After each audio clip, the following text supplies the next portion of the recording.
সেই দোস্তো welcome back to এতিয়া আমি যাই আছোঁ কিশোৰৰ ঘৰত আৰু থাৰখান একবাৰ চাওঁ দোস্তো থাৰখান কেনে লাগে তে কিশোৰ তোৰ থাৰখান ক'ত থাকে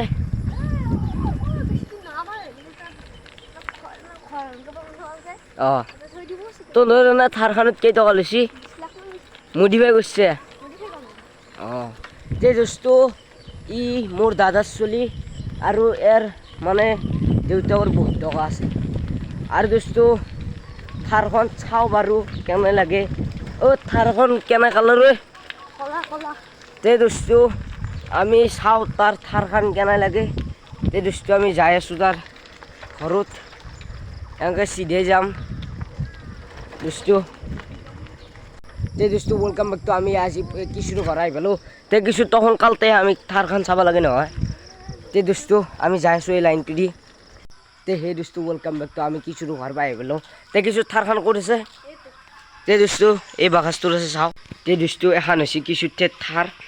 আৰু এই চাব পাৰে আপোনালোকে এই থাৰখন দাম আছে এখন কিশোৰ ঠেৰ থাৰ আৰু দোস্তো এই থাৰ এখন আৰু দোস্তো আপোনালোকৰ যদি ভাল লাগিছে লাইক কৰি দিব ছাবস্ক্ৰাইবাৰ কৰি দিব তে দোস্তো আমি এতিয়া যাওঁ এইখন থাৰ তে কিশোৰ তোৰ থাৰখান আমি দেখিলোঁ ভাল লাগছি থাৰখান ক'ৰ মানে কি ক'ৰ পৰা আনিছে গুৱাহাটী নে নলবাৰী গুৱাহাটী তে দোস্তো আপোনালোকৰো ভাল লাগিছে থাৰখন চাই আৰু এতিয়া মানে যাই আছোঁ আমি বাহেতোলা এতিয়া লাইক ছাবস্ক্ৰাইবাৰ কৰি দিব আৰু দোস্তো আমি বাহেতোলা যোৱাৰ পিছত আপোনালোকক বহুত বস্তু দেখুৱাই দিম তে দোস্তো আমি এইফালেৰে যাম